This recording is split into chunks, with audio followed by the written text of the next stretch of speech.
Welcome to my channel Katha Kahani Story 2. Please subscribe my channel.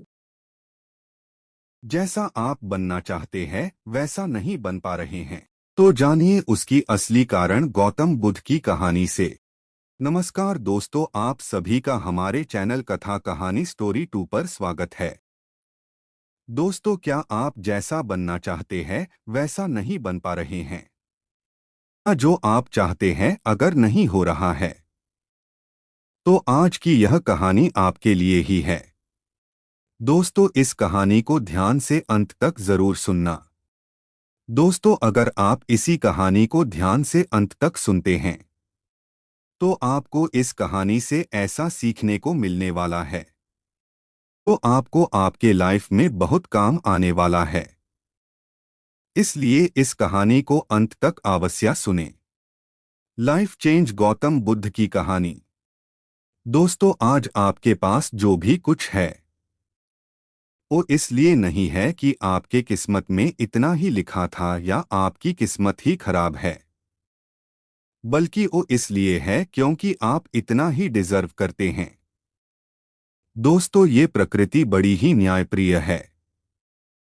ये उसे इतना ही देती है जितने का वह हकदार होते हैं। चाहे वो ज्ञान हो या धर्म, अभी आपके पास उतना ही है जितने का आप हकदार है। लेकिन अगर आपको इससे भी ज्यादा चाहिए, तो आपको उसके काबिल बनना होगा। दोस्तों, ऐसा कौन सा गुण है जो आपको काबिल बनाता है? क्या आप उस गुण के बारे में जानना चाहते हैं? अगर आप जानना चाहते हैं, तो आप इस गौतम बुद्ध के जीवन की कहानी को गौर से सुनना।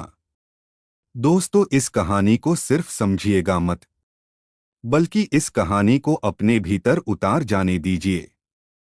तो बिना समय को गवाए चलिए कहानी को शुरुआत करते हैं। गौतम बुद्ध के शिक्षा अप्रद कहानी, जो आपका जीवन बदल देंगे। दोस्तों, जब गौतम बुद्ध को एक सभा में भाषण करना था और जब सभा का समय हुआ, तब बुद्ध वहां आए और बिना कुछ बोले ही वहां से चले गए। तकरीबन 100 से भी ज्यादा लोग बुद्ध का उस सभा में इंतजार कर रहे थे, और बुद्ध के इस तरह का व्यवहार देख के सभी लोग चौंक गए। लेकिन किसी ने भी बुद्ध से कोई भी प्रश्न नहीं किया। दोस्तों, अगले दिन फिर से सभा का आयोजन हुआ और दूसरे दिन सभा में लोगों की संख्या घट गई।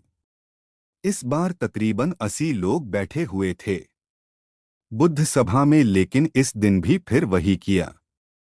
यानी बुद्ध इस बार भी आए और बिना कुछ बोले ही वहां से चले गए। लोग दोबारा से चौंके, लेकिन किसी ने भी कोई प्रश्न नहीं किया।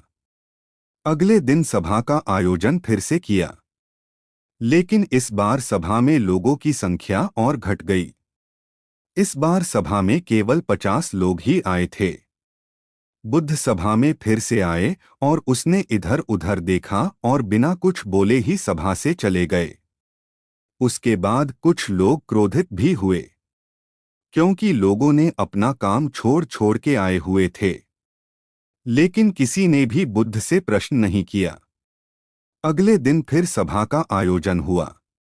दोस्तों, आप लोग भी इस कहानी को सुन रहे हैं। आप में से भी कुछ लोग मन ही मन कह रहे होंगे कि आरे कितना बार सभा का आयोजन होगा। आप लोग को भी इस कहानी को सुनते वक्त इरिटेशन होना शुरू हुआ होगा, और जिन जिन लोगों को अभी इरिटेशन होना शुरू हो गई हो, उन लोगों को तो ये कहानी बड़ी ध्यान से पढ़कर समझना चाहिए, क्योंकि ये कहानी आपके लिए ही है। अगले दिन फिर से सभा का आयोजन हुआ, लेकिन इस बार सभा का संख्या और ज्यादा घट गई थी। यानी इस बार सभा में सिर्फ 30 लोग ही थे। फिर उसके बाद बुद्ध सभा में आए, मुस्कुराए और फिर से बुद्ध ने वही किया। यानी फिर बिना कुछ बोले वहां से चले गए। इस बार भी लोग बहुत क्रोधित हुए। इस बार लोगों ने पीछे से कुछ कहा भी और बड़बड़ाए भी, लेकिन बुद्ध ने उसके किसी भी प्रश्न का उत्तर नहीं दिया। दोस्तों, अगले दिन फिर से सभा का आयोजन हुआ। और इस बार लोगों की संख्या बहुत ज्यादा घट गई थी। यानी इस बार सभा में कुल मिलाकर 15 लोग ही आए थे। इस बार बुद्ध सभा में आए, लेकिन इस बार बुद्ध अपना आसन ग्रहण कर लेते हैं। फिर बुद्ध बोले और बुद्ध ने उन 15 लोगों को उपदेश दिया और वे 15 लोग ही बुद्ध के भिक्षु बन गए।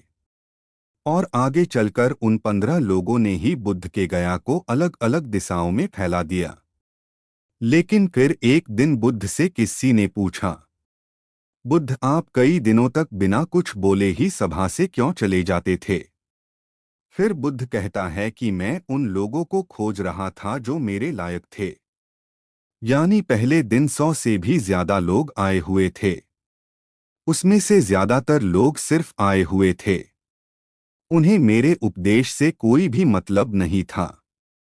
बेबस आ गए थे और उनमें से ज्यादातर लोग सिर्फ देखने और सुनने आए थे कि सभा में क्या होता है। वे लोग मेरे काम के लोग नहीं थे, क्योंकि वो लोग मेरे ज्ञान को औरों तक नहीं पहुंचा सकते थे। मुझे तो उन लोगों की खोज थी जो मेरे ज्ञान को जन जन तक पहुंचा सके। कई दिनों में सभा से बिना बोले ही इसलिए चला गया, क्योंकि मैं ये देखना चाहता था कि वे लोग कौन हैं जिनके भीतर वास्तव में प्यास है। जिन लोगों के भीतर में वास्तव में प्यास थी, वे लोग अंत तक जरूर रुके। और जो लोग सिर्फ देखने और सुनने आए थे, वे लोग नहीं रुके। जिनके भीतर धैर्य था, उनको मुक्ति का मार्ग भी मिला। और जो लोग जल्दबाजी में थे, वे लोग अब घर में बैठे हैं। सवाल ये नहीं है कि मैं तुम्हें क्या दे सकता हूं, बल्कि सवाल ये है कि तुम क्या ले सकते हो। तुम्हारा पात कितना बड़ा है और कितने के तुम हकदार हो। जितने के तुम हकदार हो, उससे ज्यादा तुम्हें नहीं मिलेगा। फिर वह व्यक्ति बुद्ध से पूछता है कि बुद्ध लायक कैसे बने। फिर बुद्ध कहता है कि धैर्य के द्वारा। जिस व्यक्ति के अंदर धैर्य है, वह अपने जीवन में कुछ भी पा सकता है। सभा में जितने लोग आए हुए थे और अंत तक वही रुके जिनके अंदर धैर्य था। चाहे तुम्हारे जीवन में तुम्हारा लक्ष्य जो भी कुछ हो, लेकिन तुम बिना धैर्य के सफलता के चरण तक पहुंच नहीं सकते हो। फिर वह व्यक्ति बुद्ध से पूछता है कि कोई व्यक्ति अपने भीतर के धैर्य को कैसे बढ़ाए। बुद्ध कहता है कि निरंतर अभ्यास के द्वारा हम अपने भीतर के धैर्य को बढ़ा सकते हैं। जैसे कोई व्यक्ति जब ध्यान करना शुरू कर देता है, तो उसका मन उसके सामने कई अड़चनें लाता है, लेकिन उसका धैर्य उसके जीवन के लक्ष्य तक जरूर पहुंच देता है। फिर वह व्यक्ति बुद्ध से कहता है कि मैं समझ गया बुद्ध, मैं समझ गया। यानी मुझे धैर्य के साथ निरंतर अभ्यास करने की आवश्यकता है। दोस्तों, अब आपको समझ आ गया कि वो आपके पास क्यों नहीं है जो आप पाना चाहते हैं, क्योंकि आप उसके लायक नहीं हैं। आप लायक तभी बनेंगे जब आप अपने भीतर अपने धैर्य को बढ़ाएंगे। और धैर्य कैसे बढ़ेगा? धैर्य बढ़ेगा निरंतर अभ्यास के द्वारा। और अभ्यास कौन करेगा? अभ्यास करेंगे आप, तो फिर करते क्यों नहीं? जरूर खुद से ईमानदारी के साथ एक प्रश्न जरूर पूछिए। जो आप भविष्य में बनना चाहते हैं, तो क्या आप उसके लिए धैर्य के साथ कर्म कर रहे हैं? दोस्तों, अगर उसका उत्तर नहीं है, अपनी असफलता के लिए जिम्मेदार आप खुद हैं। दोस्तों, आज की ये गौतम बुद्ध की शिक्षा अप्रत कहानी आई होंगी, तो नीचे कमेंट बॉक्स यस जरूर लिखे। और उसके साथ इस कहानी को अपने दोस्तों के साथ शेयर करना ना भूले। अगर आपको हमारी वीडियो अच्छी लगती है, तो कृपया हमारी चैनल कथा कहानी स्टोरी 2 को सब्सक्राइब जरूर करें और हमारे वीडियो पर लाइक कमेंट करें और हमारी वीडियो को शेयर जरूर करें।